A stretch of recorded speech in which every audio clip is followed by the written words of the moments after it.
The note hits the glass table with a sound like a gunshot. Natalie Sullivan stares at the number written in her mother's handwriting, $75,000, plus $5,000 a month, and something inside her goes ice cold. You don't get to disappear for 23 years and come back with a price tag. Her voice cuts through the bright Seattle apartment like a blade. Outside, the Space Needle glows against the twilight sky, but inside, the temperature has dropped to freezing. Eleanor, the woman who abandoned her at 9 years old, sits on Natalie's couch like she has any right to be there. Her face is a mask of wounded dignity, but her eyes, they're calculating, cold. The eyes of someone running numbers.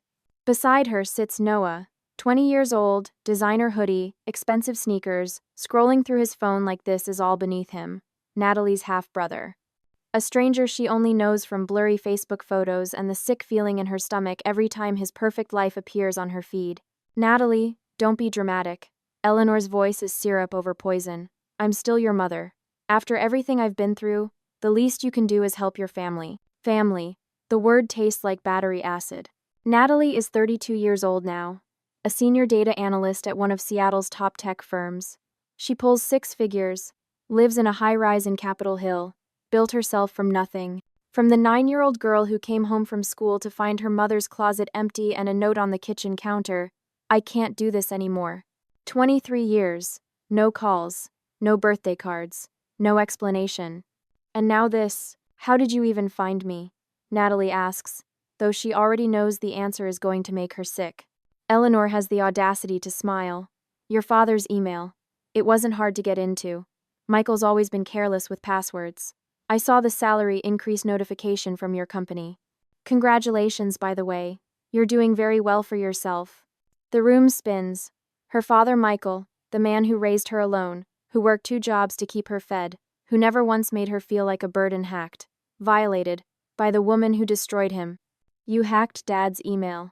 Natalie's voice is flat, emotionless. It's the only way to keep from screaming.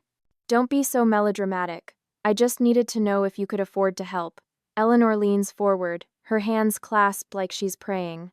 Noah's tuition at Columbia is $80,000 a year. We have expenses, and after what I sacrificed, raising you for 9 years, raising me, the laugh that comes out of Natalie is razor sharp. You fed me. Sometimes. You kept a roof over my head. Barely. That's not raising someone. That's the bare minimum. And you couldn't even manage that long enough to get me to middle school. Noah finally looks up from his phone, his expression bored. Mom, can we go? She's clearly not going to help. The casual dismissal, the entitlement. Natalie wants to throw them both out the window. Eleanor's face hardens, the wounded mother act cracking like cheap porcelain. I gave up my best years for you, my youth, my opportunities. You owe me, Natalie. You owe me for the motherhood you stole. Stolen motherhood. The words hang in the air, so absurd, so monumentally twisted that Natalie actually feels her brain short-circuit trying to process them. She stands up. Her legs feel distant, like they belong to someone else, but they carry her to the door anyway. She opens it, the hallway light spilling into her apartment like salvation. You should have stayed gone. Eleanor's eyes flash with something ugly. You're going to regret this. We're family, Natalie. Blood doesn't disappear just because you're too selfish to... Get out. Noah stands, all teenage arrogance and designer labels. He throws Natalie a look that's pure condescension, like she's the help who just refused to serve him. Your loss. We would have made it worth your while. Eleanor rises slower, smoothing her dress, putting the mask back on. When you come to your senses, you know where to find us. But the price goes up the longer you wait. They walk past her. Eleanor's perfume, the same one from Natalie's childhood. The smell of broken promises choking the air. Noah doesn't even look at her. Eleanor pauses at the threshold, turns back with practiced hurt on her face. I never wanted to leave you. You have to know that. But circumstances. Save it for someone who cares. Natalie closes the door in her mother's face. The lock clicks like punctuation. She stands there, forehead against the cool wood, breathing hard. 23 years of abandonment. Of building herself from nothing, of therapy bills and trust issues and the constant, gnawing question of why she wasn't enough to make her mother stay. And they came here asking for money, demanding it, like she owed them something. Natalie walks to her desk, opens her laptop with hands that are finally steady. The data analyst in her kicks in the part of her brain that solves problems, finds patterns, exposes truth in numbers and facts. She pulls up her browser, types her mother's name, Noah's name, starts building a file. Because here's what Eleanor doesn't understand. Natalie Sullivan didn't become successful by being weak. She became successful by learning that the people who hurt you only have power if you let them keep their secrets. And Natalie? She's really good at uncovering secrets. Her phone buzzes. A text from her dad. Your mother called me, said you refused to help her. Are you okay? Natalie stares at the message, then types back. I'm fine, Dad. But I need you to tell me everything. No more protecting me. It's time I knew the whole truth. 3 dots appear, disappear, appear again. Finally, come over tomorrow. There's a lot you don't know. Natalie sets down her phone and goes back to her research. By morning, she'll have enough to start asking the right questions. By next week, she'll have enough to burn down whatever lies Eleanor's built her new life on. This time, she's not the abandoned child begging for crumbs of love. This time, she's the one in control. And she's just getting started. The bank alert comes at 3 in the morning. Natalie stares at her phone screen, coffee cold in her hand, watching someone drain her father's old savings account in real time. $7,000. Gone in 4 transactions. The IP address traces to Portland, 200 miles south, Eleanor's new territory. By sunrise, Natalie's already on her second pot of coffee, surrounded by printouts and spreadsheets that tell a story her data analyst brain is piecing together like a crime scene: bank records, property transfers, and buried in the digital paper trail an inheritance disbursement from someone named Clara Sullivan, $200,000, dated 3 years ago. Clara, her grandmother, the woman who died when Natalie was 12, the last person besides her father who'd actually loved her. Eleanor stole that too. The coffee shop in Capitol Hill smells like espresso and rain-soaked jackets. Jade Chen slides into the booth across from Natalie, already reading the documents before her latte arrives. Jade's been Natalie's best friend since college, a corporate lawyer with a shark's instincts and the only person who knows the full story of Natalie's abandoned childhood. This is fraud, Jade says, her finger tapping Clara's forged signature. Like, actual federal crime fraud. Your mother didn't just take the money. She created fake estate documents to make it look legitimate. Natalie feels something crack inside her chest. Grandma Clara left that money for me. For my education. Dad told me it went to funeral expenses. Your dad probably didn't know. Jade's already making notes, lawyer mode fully activated. Eleanor's good at this. Look at the timing. She filed the inheritance claim right after the funeral, when Michael was drowning in grief. He probably signed whatever she put in front of him. They dig deeper. Bank statements, transaction histories, phone records. Jade pulls through methods Natalie doesn't ask about. Every thread leads somewhere darker, somewhere that makes Natalie's stomach turn. Nat. Jade's voice goes quiet. You need to see this. The birth certificate is 20 years old, slightly blurred from being photocopied, but the information is crystal clear. Noah David Carmichael. Mother, Eleanor Sullivan. Father, David Carmichael. Not Michael Sullivan. David Carmichael. Natalie reads it 3 times, and each time the words rearrange her entire understanding of her family. Who's David Carmichael? Jade's already Googling. Her face pales. A college professor. Literature. Portland State University. He was Eleanor's advisor when she was getting her bachelor's degree. The affair. The secret. The reason Eleanor needed $200,000. She used Grandma's inheritance to pay him off, Natalie whispers. To keep him quiet. To make sure no one knew Noah wasn't Dad's son. The betrayal has layers. It's not just abandonment anymore. It's 20 years of lies stacked on top of theft, stacked on top of fraud. Eleanor didn't just leave. She destroyed everything, stole everything, and then had the audacity to come back asking for more. Natalie's phone rings. Dad. His voice is shaking. Nat, I got a letter. From a lawyer.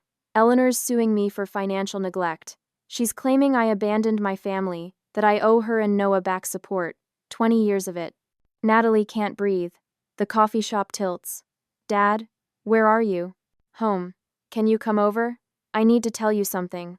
Something I should have told you years ago. Her father's house still smells like her childhood coffee and old books and safety. Michael sits at the kitchen table where Natalie used to do homework, looking 20 years older than he did last week. She blackmailed me. The words fall out of him like confession. After she left, she said if I didn't send her money every month, she'd come back and destroy you. She'd tell you it was your fault she left. That you were too difficult, too needy, that she couldn't handle being your mother. Natalie's legs give out. She sits hard in the chair across from him. I sent her $500 a month for 10 years, Michael continues, his voice breaking, everything I could spare. I worked double shifts, gave up everything, because I couldn't let her poison you against yourself. You were 9 years old and you already thought you weren't enough. I couldn't let her make it worse. The tears come hot and fast. Her father, her dad, who worked himself to exhaustion, who never took vacations, who wore the same 3 shirts for years, was being bled dry by the woman who abandoned them both. Why didn't you tell me? Because you were a child. And then you were a teenager trying to survive. And then you were building a life, and I hoped she was gone for good. Michael reaches across the table, takes her hand. I'm sorry, Nat. I'm so sorry. Natalie sits there, her father's hand in hers, and feels something shift. The abandoned child inside her, the one who always wondered if she was the reason her mother left, finally understands the truth. This was never about her. This was always about Eleanor. She pulls out her laptop, opens the files Jade sent. The forged inheritance documents, the bank records, the birth certificate proving Noah isn't Michael's son, the IP traces showing Eleanor accessing Michael's accounts. Dad, Natalie says, her voice steady for the first time in a week, I need you to trust me, and I need you to stop protecting me. We're going to end this. Michael looks at the screen, at years of Eleanor's crimes laid out in black and white. What are you going to do? Natalie thinks about the lawsuit, the demands for money, the theft of her inheritance, the 23 years of manipulation and lies. She thinks about Noah, smug in her apartment, having no idea his entire existence is built on fraud. She thinks about her mother's face when she realizes Natalie isn't the helpless child anymore. I'm going to expose everything, Natalie says. Every lie, every crime, every secret she's used to control us. Outside, Seattle's gray sky finally breaks. Pale winter sunlight streams through the kitchen window, cold and clean and merciless. Natalie saves the files, backs them up, sends copies to Jade with instructions. Then she looks at her father and smiles. Not a happy smile, but something sharper, something that tastes like justice. You wanted war, Mom, she whispers to the woman who isn't there. You just got one. The rain hits Natalie's apartment windows like bullets. It's 11:30 on a Thursday night, and she's working late at the office when her phone lights up with an alert. Motion detected in living room. Motion detected in bedroom. Someone's in her apartment. The security camera feed loads on her phone, grainy but clear enough.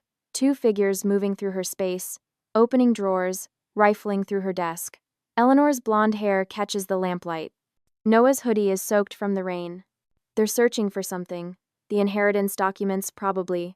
The proof that Eleanor stole $200,000 from a dead woman. Natalie watches them tear apart her life for exactly 90 seconds. Then she calls the police, grabs her keys, and drives home through the downpour with her hands white-knuckled on the steering wheel. She's not scared. She's not even angry anymore. She's just done. Her apartment door is jimmied open, the lock broken. Natalie steps inside quietly, water dripping from her coat, and watches her mother and half-brother destroy her home. Papers scattered, cushions torn, her laptop thankfully password-protected sitting open on the couch. Eleanor's in Natalie's bedroom now, going through the closet. Noah's taking photos of documents he doesn't understand. Natalie reaches for the light switch. The apartment floods with brightness. Eleanor and Noah freeze like criminals in a spotlight, which, technically, they are. Smile for the camera, Natalie says, her voice cold and surgical. She points to the device in the corner, red light blinking. You're both being recorded. Breaking and entering. Theft. Destruction of property. The cops are 2 minutes out. Eleanor's face cycles through shock, fear, and then predictably rage. You had no right to lock me out of my own mother's inheritance. That money was mine. Clara left it to me. Natalie's voice doesn't rise. Doesn't need to. You forged the documents. Stole it. Used it to pay off your affair partner and fund the son you lied about for 20 years. Noah's face goes pale. What's she talking about, Mom? She's lying. She's always been a liar, a manipulative little... The sirens cut through Eleanor's tirade. Red and blue lights paint the rain-soaked windows. Eleanor's expression shifts instantly. The mask comes down: wounded mother, misunderstood woman, victim of her cruel daughter's mental instability. By the time the police knock, she's already crying. Officers, thank God you're here. My daughter, she's not well. She's locked me out of family assets. She's making up terrible stories. I was just trying to retrieve documents that belong to me. She's mentally unstable. She needs help. Natalie watches the performance. It's Oscar-worthy, really. The trembling voice, the tears, the concerned mother act. But Natalie's not 9 years old anymore, and she came prepared. Officers, Natalie says calmly, handing them her phone. Here's the security footage of them breaking in, time-stamped. And here's the police report I filed last week about harassment. And here's the documentation showing this woman forged inheritance papers and stole $200,000 from my grandmother's estate. The lead officer watches the video. His expression hardens. Eleanor's still talking, still performing. She's fabricating evidence. She's always been dramatic, always seeking attention. Ma'am, you need to stop talking. The officer's voice is flat, professional. You're both under arrest for breaking and entering. The handcuffs click. Eleanor's face transforms, the mask shatters completely, and what's underneath is pure venom. You'll regret this, Natalie. You'll regret the day you turned on your own mother. I didn't turn on you, Natalie says quietly. You were never on my side to begin with. They're let out in handcuffs. Eleanor still screaming about betrayal and lies. Noah silent and stunned. The apartment empties. The police take statements. Natalie's hands don't shake until they're all gone. Then she sits on her destroyed couch and sends everything to Jade. The video, the bank records, the forged documents, every piece of evidence she's compiled over the past 2 weeks. Jade's response comes in 3 minutes. Got it. I'm filing criminal charges in the morning. This is airtight, Nat. She's done. The news breaks fast. Columbia University suspends Noah pending investigation fraud in tuition payments, funded by stolen inheritance money. Eleanor's arrested, held pending trial. The Portland DA picks up the case, adds charges. Fraud, forgery, theft, identity theft. The web of lies collapses in 72 hours. Natalie thinks she can breathe now. She thinks it's over. Then her father shows up at her door on Sunday morning, holding an envelope so old the paper's yellowed at the edges. There's something else, Michael says, and his voice cracks like glass. Something I couldn't tell you before. But you deserve to know everything now. They sit in Natalie's living room, still a mess from the break-in, still smelling like betrayal and rain. Michael's hands shake as he opens the envelope. The letter inside is handwritten, Eleanor's handwriting, dated 24 years ago. Natalie reads it once, then twice, then a third time because her brain refuses to process the words. Michael, if you don't sign the custody papers and let me take Natalie, I'll release the photos. You know the ones. You and Sarah at the conference.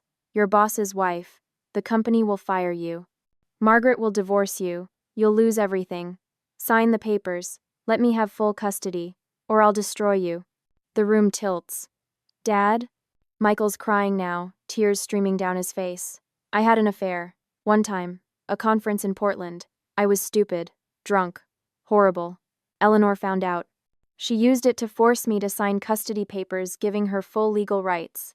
Then she abandoned you anyway, left you with me, but kept the papers so she could claim I was the one who violated the custody agreement if I ever fought back. Natalie's old wounds, the ones she thought were healed, the scars she thought she'd accepted, suddenly rip open, fresh and bleeding and agonizing. Her mother blackmailed her father, forced him to sign away his rights, set up a trap that kept them both paralyzed for decades. Then abandoned Natalie anyway, just to cause maximum pain. The cruelty isn't random, it's calculated, surgical, designed to destroy. Natalie sits there, the letter in her hands, feeling like she's 9 years old again. Small, helpless, unwanted. But she's not 9 anymore. She's 32, she's survived, she's built a life from ashes and abandonment. And she's not going to let Eleanor win. Natalie's hands clench around the letter, crumpling it. Her voice comes out choked but steady, raw but unbreakable. No more lies, Dad. She looks at her father, the man who raised her despite everything, who protected her the only way he knew how. Not anymore. No more secrets. No more hiding. We end this. Completely. Michael nods, wiping his eyes. What do you need me to do? Natalie pulls out her phone. Texts Jade. Family meeting. I want Eleanor there. I want everything exposed. Can you make it happen? The response comes immediately. Consider it done. Outside, Seattle's rain finally stops. The sky clears to that pale gray that promises nothing, not hope, not despair, just truth in its rawest form. Natalie stands, helps her father up, and looks at the wreckage of her apartment. Some things can't be cleaned up, some damage is permanent. But some battles are worth fighting, even if you bleed. Especially if you bleed. The old house in Oregon looks exactly like Natalie remembers. Same peeling wallpaper in the entryway. Same crooked family photos on the wall, the ones Eleanor staged to look happy. Same dining room table where 9-year-old Natalie sat the morning she realized her mother was gone for good. 23 years later, she's back. But this time, she's not the abandoned child. She's the executioner. The rain hammers the windows like it's trying to get inside. Eleanor sits at the head of the table, still trying to claim authority. She doesn't have her lawyer beside her, looking increasingly uncomfortable. Noah slumps in a chair by the window, hoodie up, eyes fixed on the floor. Michael sits next to Natalie, his hand gripping hers like a lifeline. Jade stands near the door, professional and lethal in her courtroom suit, and 2 officers wait outside, just visible through the rain-streaked glass. Eleanor speaks first, because of course she does. I don't know why you've dragged us all here for this theatrical nonsense, Natalie. But I've consulted my attorney, and we're prepared to sue for defamation if you continue these baseless accusations. Natalie opens her laptop. The screen glows in the dim room. Let's start with the inheritance. She clicks. Clara Sullivan's actual will appears, the real one, filed with the county, unaltered. Grandma Clara left $200,000 in a trust for my education. Signed. Notarized. Witnessed by her attorney and her best friend. Eleanor's lawyer leans forward, studying the document. Now, here's what you filed. Natalie pulls up the forged version. Same will, but edited. You changed the beneficiary from me to you. You forged Grandma's signature, not bad, actually, but the pen pressure's different. The county clerk didn't catch it because you filed it during the chaos right after the funeral. Eleanor's face hardens. That's ridiculous. My mother wanted me to have that money. She told me. She told you nothing. Natalie's voice cuts like surgical steel. Because I have recordings. From the nursing home. From the month before she died. She presses play. Clara's voice fills the room, weak, elderly, but crystal clear. Eleanor's going to try to take everything when I'm gone. She always does. But the money's for Natalie, my grandbaby. The one who visits. The one who cares. Eleanor only shows up when she needs something. She's poison, and I won't let her poison that child's future. The silence is deafening. Eleanor's face cycles through emotions. Shock, rage, calculation. That recording is out of context. My mother was senile. She didn't know what she knew exactly what she was saying. Natalie clicks again. Here's the medical report from her doctor. Mentally competent. Sharp until the day she died. And here's the security footage from the nursing home showing you visiting her exactly twice in her final year. Both times, you asked about the will. Noah shifts in his seat, still not looking up. But Natalie sees his hands clench. Let's move on to Noah. Natalie turns to her half-brother. You told people your dad's name is Michael Sullivan. You have his last name on your Columbia applications. On your social media. On everything. Noah finally looks up, confusion and fear warring on his face. Natalie slides a document across the table. But here's your actual birth certificate. Father, David Carmichael. Mother, Eleanor Sullivan. Date of birth puts your conception at exactly the time Mom was having an affair with her college professor. The blood drains from Noah's face. He looks at Eleanor. Mom? Eleanor's mask is cracking. Natalie's making things up. She's always been jealous. Always. David Carmichael gave a deposition. Jade interrupts, her voice professional ice. He confirmed the affair. Confirmed Eleanor demanded $200,000 to keep quiet. Confirmed that money came from forging Clara Sullivan's inheritance documents. He's willing to testify. Noah stands up so fast his chair crashes backward. You told me, you said Dad left us. You said Michael abandoned us because he was selfish and cruel. You said, sit down, Noah. Eleanor's voice is sharp, desperate. But Noah's already backing toward the door, his face a mask of betrayal and realization. Natalie's not done. She pulls up one more file. And finally, Dad's custody papers. Michael's hand tightens on hers. She squeezes back. The papers you forced him to sign by threatening to expose his one-time affair. The papers that gave you full legal custody of me custody, you immediately abandoned, but kept the documentation so Dad couldn't fight back without losing everything. She looks at her father. You paid her $500 a month for 10 years. Blackmail money. To protect me from her threats to destroy my sense of self. Michael's crying now, silent tears streaming down his face. Eleanor explodes. Stands up, slams her hands on the table. You owe me your life, Natalie. I carried you for 9 months. I gave up my body, my youth, my opportunities. Everything I did was to survive, to give you and Noah a chance. You gave us nothing. Natalie's voice is quiet, but it fills the room. You took. You stole. You manipulated and destroyed and abandoned. And when we survived anyway, when we built lives from the wreckage you left, you came back demanding payment for the damage you caused. She stands, facing her mother across the table. I didn't build my life because of you, Mom. I built it after you destroyed it. Despite you. In spite of you. And now? Natalie smiles cold. Final. Done. Now you pay for what you took. The officers step inside. Jade nods to them. Eleanor Sullivan, you're under arrest for fraud, forgery, embezzlement, and identity theft. Eleanor's face goes white. Then red. Then she's screaming about injustice, about ungrateful daughters, about conspiracies and lies. Her lawyer steps back, already distancing himself. Noah bolts, just runs out the door, into the rain, into the Oregon woods like he can escape the truth. The handcuffs click. Eleanor's still screaming as they lead her out, her voice fading into the storm. And then it's just Natalie and Michael in the old house, in the silence after the hurricane. Michael pulls his daughter into his arms, and for the first time in 23 years since before Eleanor left, since before the abandonment and the blackmail and the survival, he calls her by the name he used when she was small and the world was simpler. My Nat, he whispers into her hair. My brave, beautiful Nat, I'm so sorry. I'm so sorry. Natalie holds her father and lets herself cry not for what was lost, but for what's finally free. 6 months later, Natalie stands at her apartment window, Seattle spread out below like a circuit board of light and possibility. The city that raised her, the city that watched her break and rebuild, the city that never abandoned her. In her hands is a manila envelope, edges worn soft with time.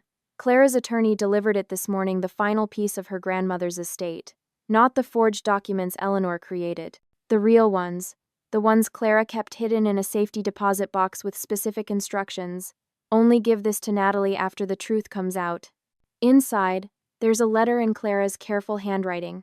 My darling Nat, if you're reading this, then you've survived Eleanor. I'm so proud of you and so sorry I couldn't protect you better when I was alive. I've left you everything, not just the inheritance she stole, but my entire estate. $400,000. Use it to heal what was torn apart. Use it to be the mother to others that Eleanor never was to you. Love always, Grandma Clara. $400,000. A fortune, a second chance, a weapon against the kind of pain Natalie knows too well. She sits at her laptop, the same one she used to expose Eleanor's crimes, and starts typing. Mission statement, articles of incorporation, foundation structure. By sunrise, she has a blueprint. The Clara Foundation, supporting young women escaping toxic families, funding therapy, providing emergency housing, offering job training and education grants. Everything Natalie wished she'd had at 16, at 20, at 25. Everything she can give others now. 3 months later, the foundation opens in a renovated building in Capitol Hill. The space is bright, all windows and light, the opposite of the dark Oregon house where secrets festered. Jade serves on the board. Michael handles the accounting. Young women start walking through the doors, carrying stories that mirror Natalie's own. Abandoned, manipulated, gaslighted, surviving. The Seattle Times runs a feature. Data analyst turns trauma into purpose. The headline makes Natalie laugh only because it's true. She's taken every spreadsheet skill, every pattern recognition ability, every analytical tool she uses at work, and applied it to breaking cycles of abuse. Numbers don't lie.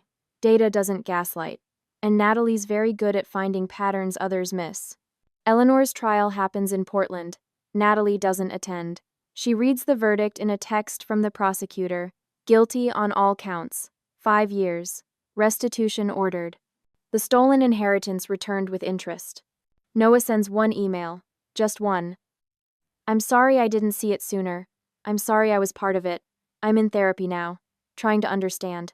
I don't expect forgiveness, but I needed you to know I'm trying. Natalie reads it 3 times, then files it away. Maybe someday she'll respond. Maybe not. Healing doesn't require reconciliation. On a Sunday afternoon in late spring, Michael visits the foundation. He's carrying something wrapped in tissue paper, held carefully like it might break.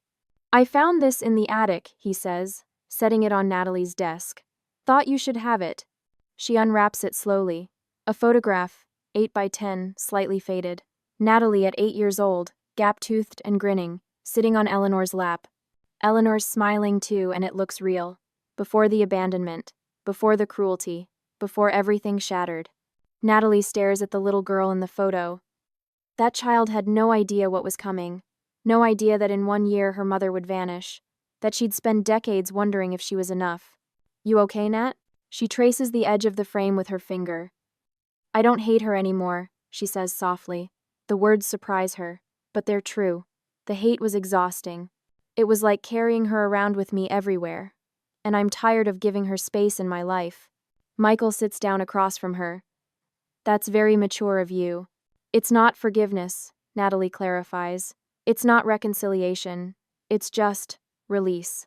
I'm letting go of the anger because holding it was hurting me more than her. She sets the photo down. But I'll never be her again. I'll never be the child who waited for her to come back. That girl's gone. Her father's eyes well up. I'm so proud of who you've become. We became, Natalie corrects. You raised me, Dad. Every good thing in me came from you showing up. Every single day. They sit there in the foundation office, surrounded by resources for broken families, and Natalie realizes something profound. She's finally home. Not the house in Oregon. Not even her apartment. But here, in this purpose, in this mission, in the family she chose. The sun sets over Seattle in shades of gold and purple. Natalie locks up the foundation for the night, steps out onto the sidewalk, and lets the spring wind catch her hair. She's wearing jeans and a hoodie, nothing fancy, nothing performative, just herself. A young woman passes her going into the building for the evening support group. She looks scared, hopeful, desperate for someone to understand. Natalie holds the door. You're in the right place, she says gently. We've got you. The girl's eyes fill with tears. Thank you. Natalie watches her go inside, then turns toward home. Jade's meeting her for dinner. Michael's coming by tomorrow to help with grant applications. Her life is full of people who show up. People who stay. Family doesn't always mean blood. Sometimes it means the people who answer when you call at 3 a.m., the ones who hold you when you break, the ones who celebrate when you rise. Sometimes family means choosing yourself first and building outward from that foundation of self-worth. Eleanor's in prison. Noah's in therapy. The inheritance is recovered. The truth is exposed. And Natalie is free. She walks through Capitol Hill as the streetlights flicker on, past coffee shops and bookstores, and the ordinary magic of a city that's hers. The little girl who was abandoned is gone. The woman who survived is thriving. She pulls out her phone, texts the foundation group chat. Another successful intake tonight. This is what we're here for. 3 responses come immediately. Jade, proud of you. Michael, my amazing daughter. And a new volunteer, a woman named Sarah who survived her own toxic family. You saved my life. Now we save others. Natalie smiles a real smile, the kind that reaches her eyes and settles in her chest like sunlight. She's standing tall among the ashes of her past. Not broken, not bitter, just free. Free, strong, and no longer afraid. If Natalie's story moved you, if you've ever had to choose yourself over toxic family, hit that subscribe button.